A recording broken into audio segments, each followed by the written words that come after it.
नमस्कार साथियों, आप लोग कैसे हो। मैं आशा करती हूँ कि आप लोग बहुत अच्छे होंगे। तो जो भी मित्र सीटेट जुलाई 2024 की तैयारी कर रहे हैं और 1-2 नंबर से जिनका सीटेट रह जाता है, तो फ्रेंड्स आप लोगों के दिमाग में कहीं ना कहीं ये बातें चलती हैं कि अब की बार हम कैसे तैयारी करें कि हमारा अब की बार सीटेट निकल जाए। तो फ्रेंड्स देखिए, सबसे पहले सीटेट का सिलेबस आपके पास में होना चाहिए और आपको ये पता होना चाहिए कि सीटेट में कौन कौन से टॉपिक हैं जिसकी हम अच्छे से प्रिपरेशन करें। देन इसके बाद में आपको PYQ हल करनी चाहिए, जिससे आपको ये पता हो जाए कि सीटेट में इस तरीके के प्रश्न पूछे जाते हैं। तो ये क्लास आपके लिए बहुत ही महत्वपूर्ण है, जो भी मित्र सीटेट की तैयारी कर रहे हैं। इसमें आप जानेंगे यानी कि जो आपका 21 जनवरी को पेपर हुआ था, 21 जनवरी 2024 को जो पेपर हुआ था, उसमें किस तरीके के प्रश्न पूछे गए थे। क्योंकि पेपर अब आपका थोड़ा सा कठिन आता है। कठिन का मतलब यह है कि समझ पर आधारित होता है।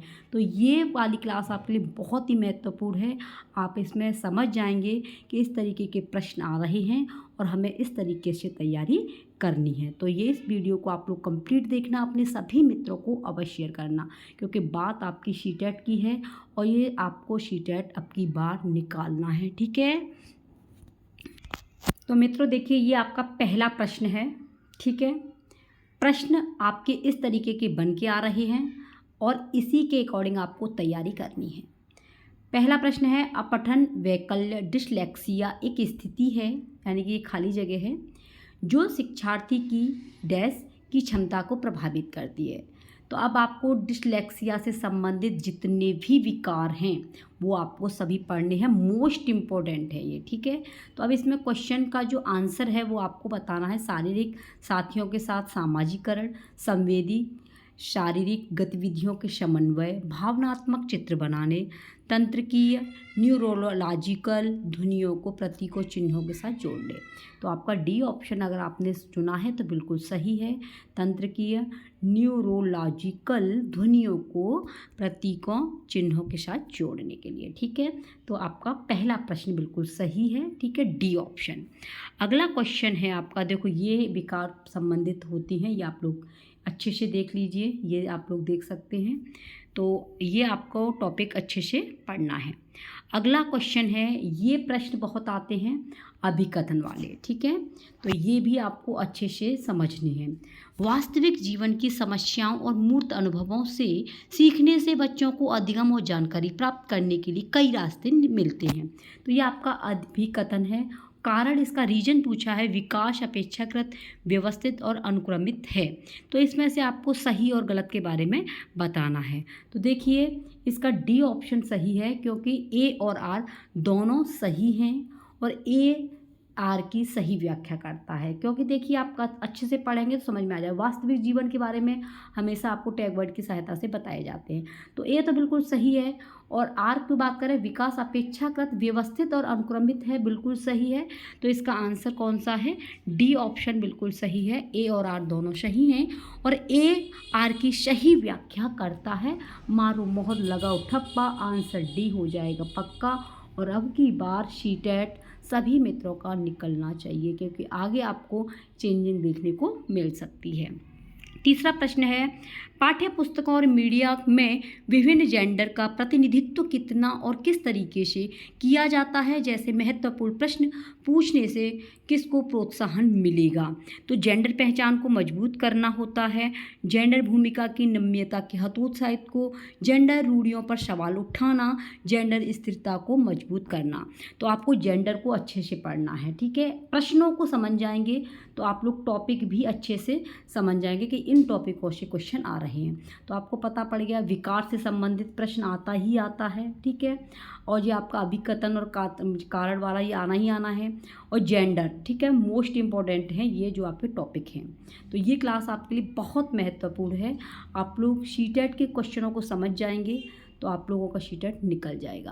तो इसमें पाठ्य पुस्तक और मीडिया में विभिन्न जेंडर का प्रतिनिधित्व कितना और किस तरीके से किया जाता है, जहाँ पर कितना और किस तरीके की जैसी बातें पूछी जाएं तो आप लोग समझ सकते हैं जेंडर रूढ़ियों पर सवाल उठाना है। ठीक है, तो आपका सी ऑप्शन बिल्कुल सही है।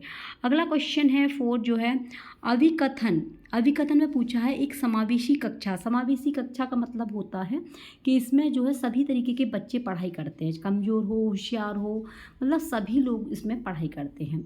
एक समावेशी कक्षा में सीखने के लक्ष्यों, शैक्षणिक रणनीतियों के साथ साथ आकलन में अनुकूलन किया जाना चाहिए।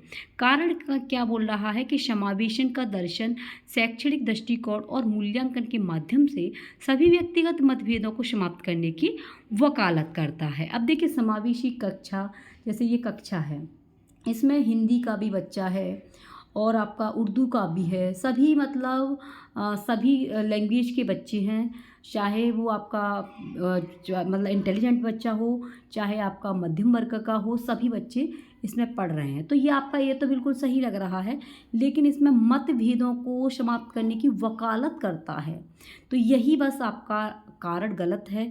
तो ए सही है लेकिन आर गलत है, तो ए ऑप्शन आपका बिल्कुल सही है। ठीक है, समझ गए होंगे। आई होप फ्रेंड्स आपकी समझ में आ रहा होगा। अगला प्रश्न है 5वां। एक शिक्षिका ने नोटिस किया, एक अध्यापिका थी, उन्होंने नोटिस किया कि उसका एक छात्र अत्यधिक विचलित है, मतलब परेशान है, और उसे कक्षा के दौरान ध्यान देने में परेशानी होती है। निम्नलिखित में से कौन सी रणनीति छात्र को केंद्रित रहने में मदद करने के लिए एक प्रभावी रणनीति होगी? स्वनियमन और समय प्रबंधन के लिए छात्र को टाइमर देना, माता पिता को बुलाकर छात्र के खिलाफ सख्त अनुशासनात्मक कार्रवाई करना, छात्र को कक्षा के दौरान बार बार करने के लिए कार्य देना, छात्र को शक्ति से अपना अवधान अवधि बढ़ाने के लिए कहना। तो देखिए ये चीज़ें तो आप देख सकते हो खुद ही। प्रश्न लेंथी हैं, टाइम का विशेष ध्यान रखना है। कहीं ना कहीं हमारे मित्र टाइम की वजह से भी शीटेट से रह जाते हैं, क्योंकि प्रश्न काफ़ी बड़े बड़े हैं। अब इसमें प्रश्न को अच्छे से पढ़ लिया तो माता पिता को बुला करके छात्र के खिलाफ, ये तो बिल्कुल गलत है ना। छात्र को कक्षा के दौरान बार बार में कार्य देना, ये भी गलत है। और छात्र को शक्ति से, भाई छात्र के साथ में शक्ति नहीं बरतनी है। पूरा स्कूल गलत हो सकता है, सब कुछ गलत हो सकता है, लेकिन बच्चा आपको कभी गलत नहीं बताना है। बच्चे पर कोई भी आपको दंड नहीं देना है। तो अब बचा कौन सा? आपका यही बच रहा है ना, स्वनियमन और समय प्रबंधन के लिए छात्र को टाइमर देना। ठीक है, जब ही तो बच्चा समझ पाएगा। अगर बच्चे के माँ बाप को बुलाएंगे तो बच्चे को डर लग जाएगा, इसलिए इसका ए ऑप्शन सही है। भैया इस तरीके के प्रश्न आपके पूछे जा रहे हैं, तो आप लोग अगर प्रश्नों को समझ जाएंगे तो शीटेट को पास होने से आपको कोई नहीं रोक सकता है। अगला प्रश्न है, अभिकथन है, शिक्षकों को निरंतर अपने स्वयं के रूढ़िवादिता और पूर्वाग्रहों पर चिंतन करना चाहिए। कारण का बोला है, सांस्कृतिक रूप से उत्तरदायी शिक्षण का अर्थ है कि शिक्षक चिंतनशील हो, सही विकल्प आपको चुनना है। तो इसका सही क्या है ये बताना है। शिक्षकों को निरंतर अपने स्वयं के रूढ़िवादिता और पूर्वाग्रहों पर चिंतन करना चाहिए। सही, ए सही है लेकिन आर गलत है। ए और आर दोनों गलत है, ए और आर दोनों सही हैं, और ए की आर सही व्याख्या करता है। बिल्कुल सही है आपका सी ऑप्शन, अगर आपने चुना है तो बिल्कुल सही है। कैसे सही है? क्योंकि देखिए शिक्षकों को निरंतर अपने स्वयं के रूढ़िवादिता और पूर्वाग्रहों पर चिंतन करना चाहिए, बिल्कुल सही है ना। कारण है, सांस्कृतिक रूप से उत्तरदायी शिक्षण का अर्थ है कि शिक्षक चिंतनशील हो। ठीक है, तो इसका ऑप्शन क्या है आपका? सी बिल्कुल सही है। अगला है 7वां प्रश्न है, निम्नलिखित में से कौन सी प्रक्रिया वातावरण से प्राप्त जानकारी के अर्थ निर्माण और इसे स्मृति में आगे संग्रहित करने के लिए आवश्यक है? भूलना, पुनर्प्राप्ति, ध्यान देना या फिर क्षय रोग। तो देखिए इसमें वातावरण संबंधित पूछा गया है कि कौन सी प्रक्रिया वातावरण से प्राप्त जानकारी के अर्थ निर्माण को और इसे स्मृति से आगे संग्रहित करने के लिए आवश्यक है। तो भूलना हो नहीं सकता है, पुनर्प्राप्ति, क्षय रोग का कोई मतलब नहीं है। बचा क्या आपका? ध्यान देना, ध्यान ही तो दिया जाएगा, इसलिए सी ऑप्शन आपका बिल्कुल सही है। आप लोग अंत तक बने रहना क्लास में, और आपको बताया जाएगा कि आपको किस किस टॉपिक को अधिक पढ़ना है, जिससे आपके जो है शीटेट निकल जाए। ठीक है, 8वां प्रश्न है, कोहल वर्ग। देखो आ गए ना, ये तो भैया रह ही नहीं सकते हैं। कोहल वर्ग के नैतिक विकास की किस अवस्था में बच्चों का तर्क कानून की नैतिकता के इर्द गिर्द घूमता है?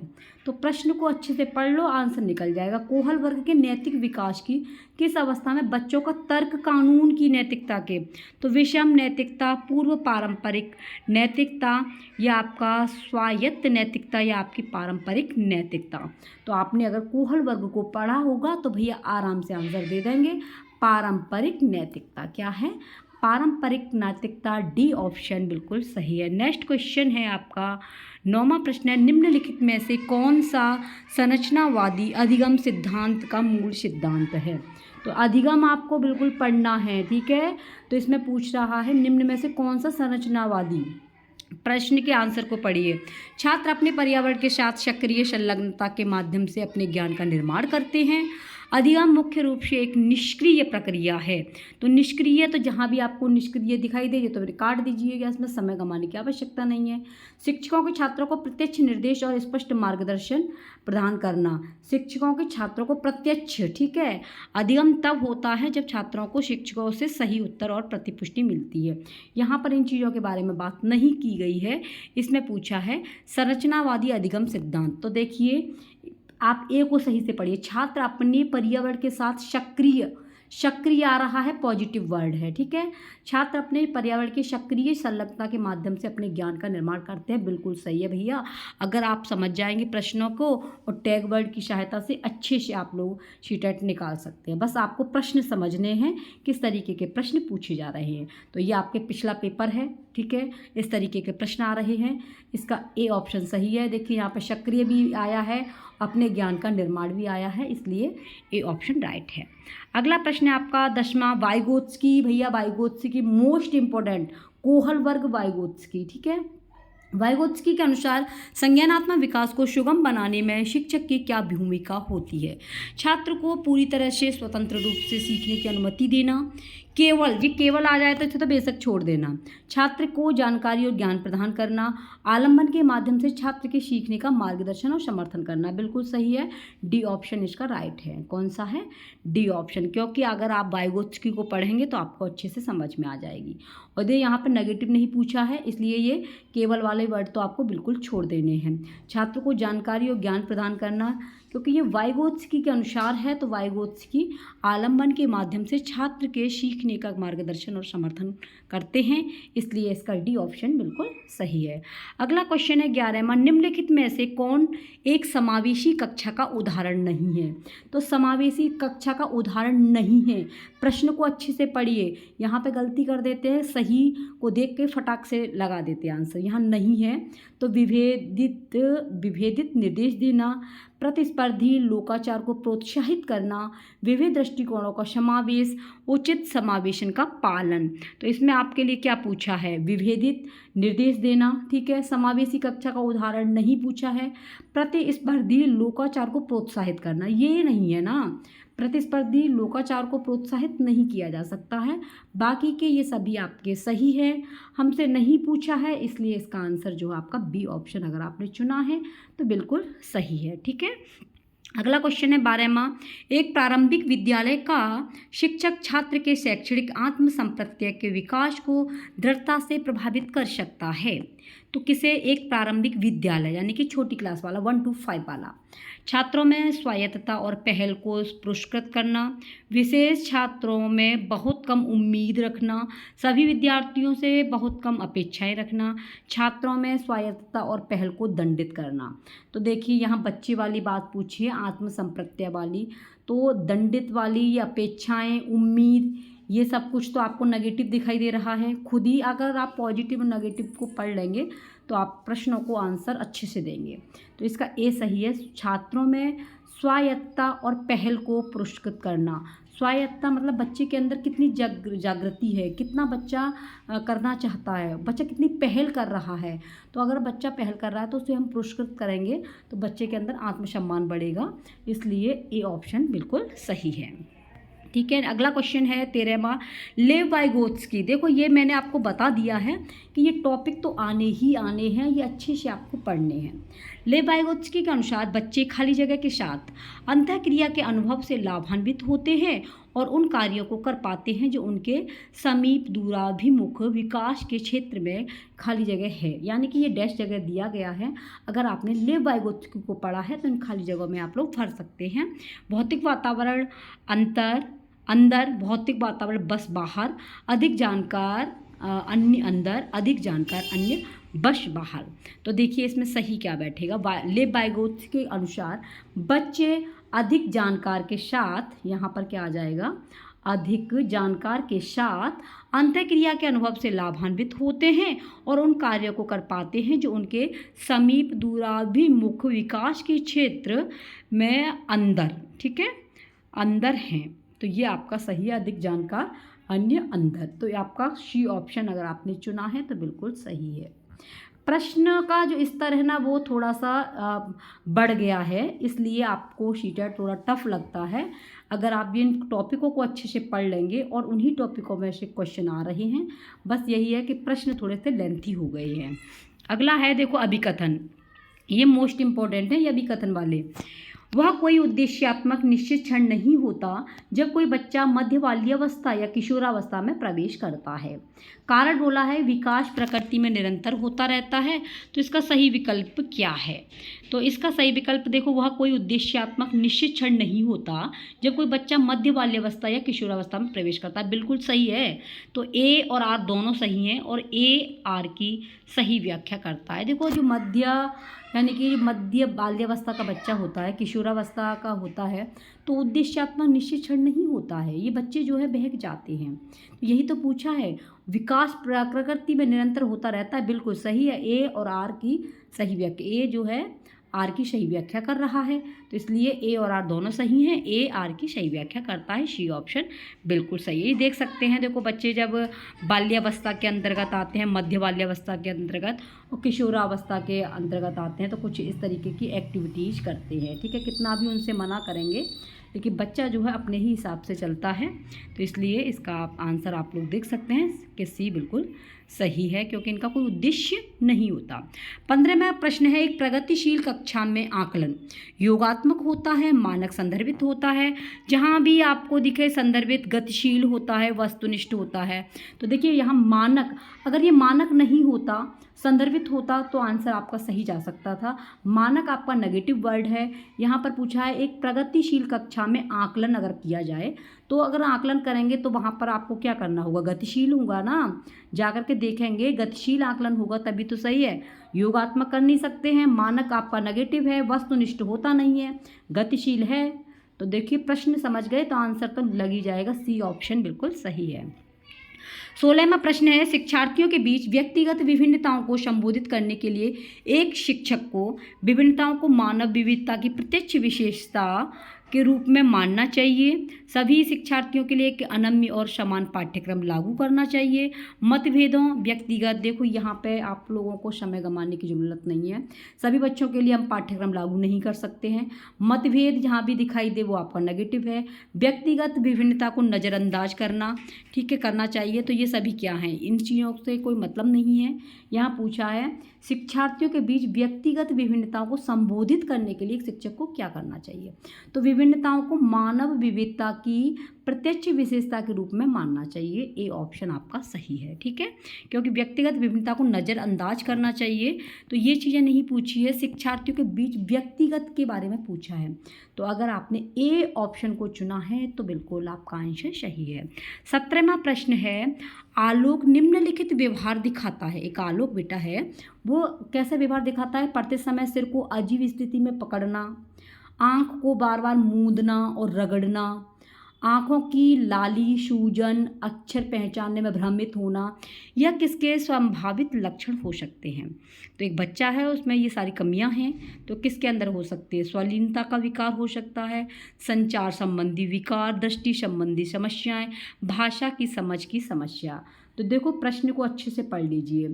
पढ़ते समय सिर को अजीब स्थिति में पकड़ता है, आँख को बार बार मूंदना, रगड़ना, लाली आ जाती है यानी सूजन, और अक्षर नहीं पहचान पा रहा है। तो आप लोग समझ सकते हैं ना, दृष्टि से संबंधित समस्या है बच्चे को, आँखों से संबंधित, बच्चा देख नहीं पा रहा है।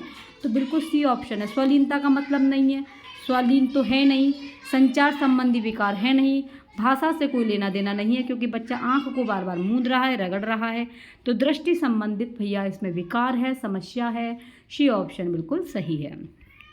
18वां प्रश्न है, निम्न में से कौन सा एक महारत लक्ष्य अभिविन्यास का वर्णन करता है? तो बाहरी पुरस्कार प्राप्त करने के लिए उच्च ग्रेड प्राप्त करने पर ध्यान देना, अपमान के डर से असफलता, दूसरों के साथ प्रतिस्पर्धा। तो इसमें पूछा क्या है? महारत लक्ष्य। तो देखिए इसमें जो ग्रेड वाली बात आ जाए, अपमान वाली बात आ जाए और दूसरों के साथ प्रतिस्पर्धा वाली बात आ जाए तो ये नेगेटिव वर्ड हैं। अब नेक्स्ट बचता है आपका डी, किसी कार्य के लिए अपनी कौशल और समझ को सुधारने पे ध्यान देना। देखो जहाँ भी अपने बारे में बात की जा रही हो, बच्चे के बारे में, तो बिल्कुल सही जाएगा आपका डी ऑप्शन। ठीक है, डी ऑप्शन अगर आपने चुना है तो बिल्कुल सही है। ये देख सकते हैं कि इसमें जो पूछा है कि महारत लक्ष्य विन्यास का वर्णन कर सकते हैं, तो उपलब्धि लक्ष्य उन्मुखीकरण ये देख सकते हैं। ठीक है, निपुणता उन्मुखीकरण, विफलता परिहार उन्मुखीकरण।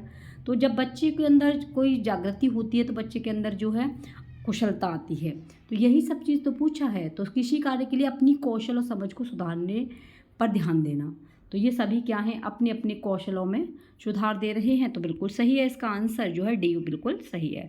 19वां प्रश्न है, जीन पियाजे। देखो आ गए ना, कोहल वर्ग आ गए, वाइगोत्स्की आ गए, आपके जीन पियाजे कहाँ रह जाएंगे? तो जीन पियाजे के अनुसार चिन्हों के लिए चिन्हों का प्रयोग करने की क्षमता, जैसे कि अक्षर एक्स को अज्ञात अंक के लिए मानने की क्षमता खाली जगह के दौरान विकसित होती है और विद्यार्थियों को खाली जगह सीखने में सक्षम बनाती है।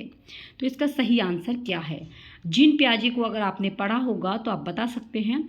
औपचारिक संक्रियात्मक अवस्था, बीजगणित और गणना। औपचारिक संक्रियात्मक अवस्था, संरक्षण और क्रमबद्धता। मूर्त संक्रियात्मक अवस्था, बीजगणित और गणना। मूर्त संक्रियात्मक अवस्था, संरक्षण और क्रमबद्धता।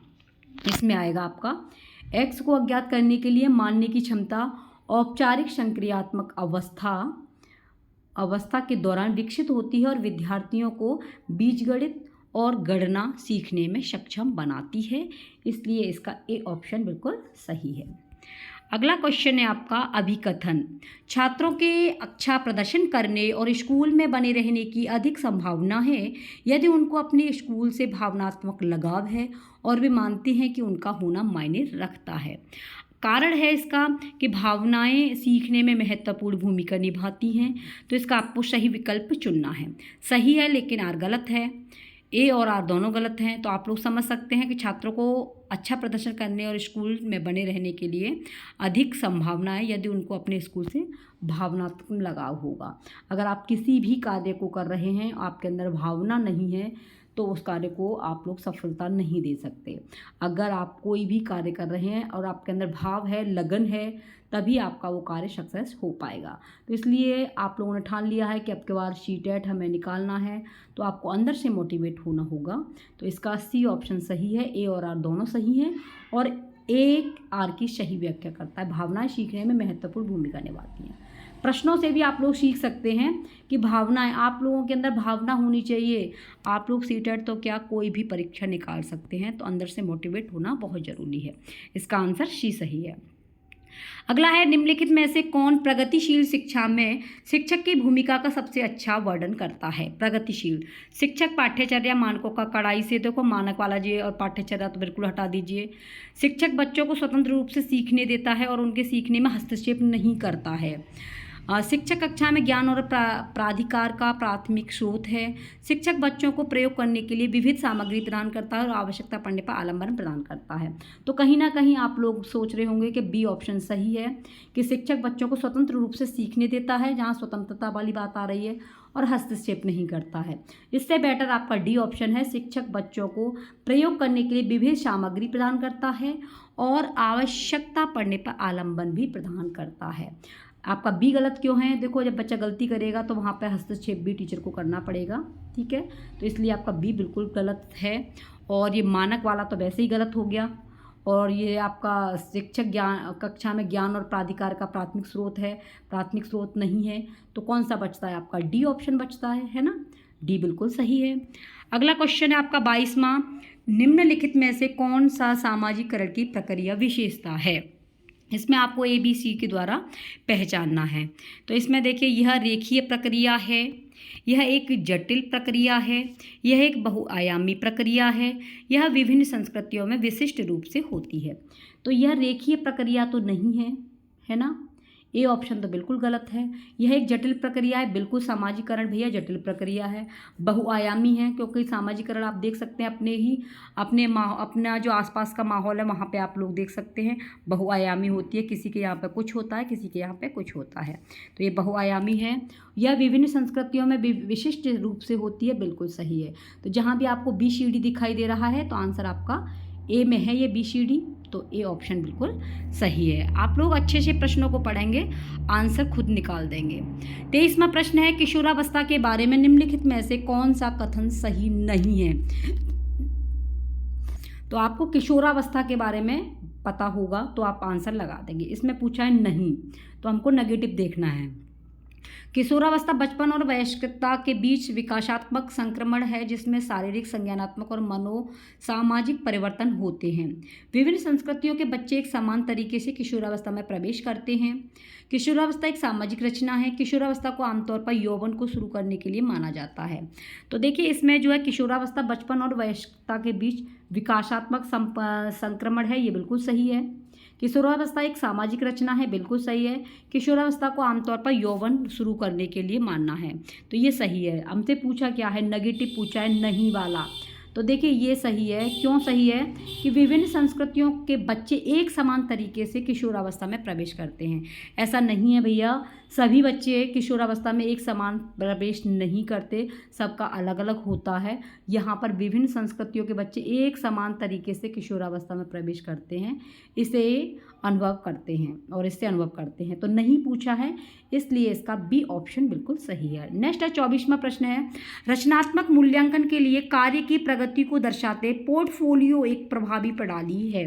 देखो, पोर्टफोलियो क्या होती है, एक डायरी होती है, ठीक है। इसमें बच्चे का लेखा जोखा लिखा जाता है। लेखा जोखा मतलब बच्चे का जो एडमिशन होता है उसकी सारी चीज़ें इसके अंदर होती है, इस डायरी के अंदर। तो यही पूछा है कि रचनात्मक मूल्यांकन के लिए कार्य की प्रगति को दर्शाते पोर्टफोलियो एक प्रभावी प्रणाली है, क्योंकि वे मूल्यांकन की प्रक्रिया में छात्रों को शामिल करते हैं। नेक्स्ट है, वे व्यक्तिगत छात्रों की प्रगति के बारे में अंतर्दृष्टि प्रदान करते हैं। वे मुख्य रूप से अंतिम उत्पाद की प्रस्तुति पर ध्यान केंद्रित करते हैं। वे छात्र अधिगम के ठोस सबूत पेश करते हैं। तो इसका सही ऑप्शन है आपका, देखिए, वे मूल्यांकन की प्रक्रिया में छात्रों को शामिल करते हैं, तो ए बिल्कुल सही है। ठीक है, कौन सा, ए सही है। नेक्स्ट है, वे व्यक्तिगत छात्रों की प्रगति के बारे में अंतर्दृष्टि प्रदान करते हैं, आपका बी बिल्कुल सही है। अगला है, वे मुख्य रूप से अंतिम उत्पाद की प्रस्तुति पर ध्यान केंद्रित करते हैं, सी नहीं है। वे छात्र अधिगम में ठोस सबूत पेश करते हैं, बिल्कुल है। जब लेखा जोखा हमारे पास में होगा और कोई भी गार्जियंस अगर कुछ कहता है कि ये हमारे बच्चे के नंबर इतने थे, ये कैसे हो गए, तो वो अपना लेखा जोखा निकालेंगे और फटाक से अपने ठोस सबूत पेश करेंगे। तो इसमें आपका देख सकते हैं कौन सा सही निकला। जहाँ भी आपको ABD दिखाई दे रहा है, सी बिल्कुल सही नहीं है, तो सी को छोड़ दीजिए, ABD दिख रहा है, बी ऑप्शन आपका बिल्कुल सही है। मारो मोहर लगाओ ठप्पा, अब की बार सीटेट आपका पक्का, बी ऑप्शन सही है। अगला है 25वां, एक माध्यमिक स्कूल शिक्षक छात्रों को संकल्पनाओं और वास्तविक दुनिया के अनुप्रयोगों के बीच संबंध बनाने में मदद करके सार्थक सीखने को सक्षम बनाना चाहता है। निम्नलिखित में से कौन सी गतिविधि एक उपयुक्त शैक्षणिक रणनीति होगी। तो विद्यार्थियों को उद्दीपक प्रतिक्रिया अनुबंधन की विधि द्वारा सीखने को कहें।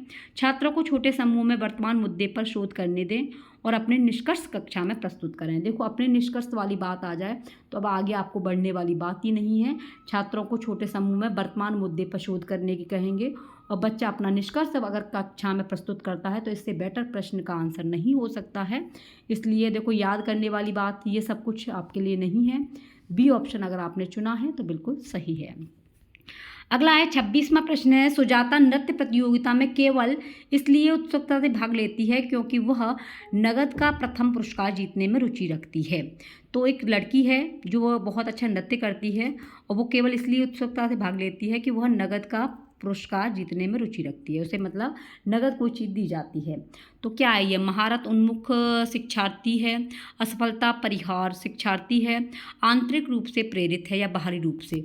तो देखिए आप लोग इस चीज़ को समझ सकते हैं कि ये बाहरी रूप से प्रेरित है, क्योंकि उस बच्चे को नगद पुरस्कार मिल रहा है और नगद पुरस्कार जब होता है तो वो बाहरी दिया जाता है, इसलिए ये बाहरी रूप से प्रेरित है। तो आंसर बिल्कुल सही होगा। महारत उन्मुख से कोई मतलब नहीं है, असफलता है ही नहीं। आंतरिक रूप से आप समझ सकते हैं कि आंतरिक तो नहीं है ना, नगद दिया जा रहा है पुरस्कार, तो ये बाहरी हो सकता है। डी ऑप्शन सही है। नेक्स्ट है 27वां प्रश्न है, निम्नलिखित में से कौन सा एक ऐसे प्रश्न का उदाहरण है जिसमें छात्रों को जानकारी का विश्लेषण करने की आवश्यकता होती है? तो विश्लेषण करने की आवश्यकता जब पड़ेगी तो to kill a mockingbird में लेखक प्रतीकवाद का उपयोग कैसे करते हैं? ए ऑप्शन बिल्कुल सही है। अगला क्वेश्चन है आपका 28वां है, जीन पियाजे का मानना था कि ज्ञान है अधिक जानकार अन्य लोगों के साथ बातचीत से सहनिर्मित होता है। एक दृश्य व्यवहार परिवर्तन है जिसे विश्वसनीयता के साथ मापा जा सकता है। पर्यावरण से निष्क्रिय रूप से पारित होने के बजाय बच्चे द्वारा निर्मित किया जाता है। अंतःक्रियाओं के माध्यम से प्राप्त करने के बजाय जन्मजात और दिया हुआ होता है। तो देखिए इसमें क्या होता है, जीन पियाजे ने जो बात बोली है वही आंसर में लगाना है। इसमें आपको टैग वर्ड की आवश्यकता नहीं पड़ेगी। इन्होंने जो बात की थी जीन पियाजे ने, तो जीन पियाजे ने जो बात की थी वो उन्होंने कहा था कि पर्यावरण से निष्क्रिय रूप से पारित होने के बजाय बच्चे द्वारा निर्मित किया जाता है। तो ये सही है, क्योंकि जिनके द्वारा पूछा गया है वही चीज़ आपको देखनी है। तो सी ऑप्शन बिल्कुल सही है। 29वां प्रश्न है और इस क्लास का ये सेकंड लास्ट क्वेश्चन है, कोहल वर्ग के नैतिक विकास के सिद्धांत की कैरोल गिलिगन की आलोचना का केंद्रीय तर्क है। बच्चों के अध्ययन में प्रायोगिक शोध प्रणाली का उपयोग, स्कूल जाने वाले बच्चों के लिए अध्ययन के शैक्षिक निहितार्थ, देखभाल की नैतिकता और नारीवादी का दृष्टिकोण, बच्चों की नैतिक क्षमताओं को अधिक आंकना। तो कोहल वर्ग को आपने अगर अच्छे से समझा होगा तो इन्होंने बोला था, जो आपकी गिलिगन है, इन्होंने कहा था देखभाल की नैतिकता और नारीवादी का दृष्टिकोण। सी ऑप्शन बिल्कुल सही है। और इस क्लास का लास्ट क्वेश्चन है, अभिकथन है, एक बच्चा किसी कार्य को करने में जितना कम सक्षम होता है शिक्षकों को उतने ही अधिक संकेत व इशारे देने चाहिए, और जैसे जैसे बच्चा अधिक से अधिक कर सकता है अधिक शिक्षक को कम से कम मदद करनी चाहिए। कारण है बुद्धि को बुद्धि लब्धि की गणना और सटीक रूप से नहीं मापा जा सकता है। तो इसका सही ऑप्शन है कि ए और आर दोनों सही हैं, लेकिन ए आर की सही व्याख्या नहीं करता है। तो ए और आर है तो सही, लेकिन ये आर जो है इसकी सही व्याख्या नहीं कर रहा है, इसलिए इसका आंसर अगर आपने डी को लगाया है तो बिल्कुल सही है। ठीक है, तो ये थे मित्रों आपके 30 प्रश्न। ठीक है, 30 में से आपके कितने सही हुए हैं कमेंट में बताएं। वीडियो को किस ज़िले से वॉच कर रहे हैं वो अपना प्यार अवश्य कमेंट में लिखें। और देखिए मित्रों, आप लोग सीटेट की परीक्षा को लेके या सीटेट बार बार आप दे रहे हैं, नहीं निकल पा रहा है, तो आपको देखो ये टॉपिक आपको पढ़ने ही होंगे, जैसे कि सामाजिक रूढ़िवादिता, ठीक है, विकार से संबंधित आपको ये टॉपिक पढ़ना है। वाइगोत्स्की, कोहल वर्ग, पियाजे, इनको बिल्कुल भी नहीं छोड़ना है। तो ये मोस्ट इम्पॉर्टेंट टॉपिक हैं जो आपको पढ़ने ही पढ़ने हैं। और आपको जैसे भाषा से संबंधित हैं और आपके प्रगतिशील कक्षा से संबंधित है, समावेशी कक्षा से संबंधित जो भी टॉपिक हैं वो आपको पढ़ने होंगे। देन इसके बाद में आपको सिलेबस को अच्छे से देखना है। ठीक है, सिलेबस को आप समझ जाएंगे तो सीटेट पास होने से कोई नहीं रोक सकता। सिलेबस के बाद में आपको P/Q देखने हैं, किस तरीके के प्रश्न आपके पूछे जा रहे हैं। तो आई होप फ्रेंड्स कि आपकी ये बात समझ में आ गई होगी। क्लास अच्छी लगी हो तो शेयर करना, चैनल को सब्सक्राइब कर लेना। मिलते हैं नेक्स्ट वीडियो में। आप अपना ख्याल रखना। Take care, bye bye.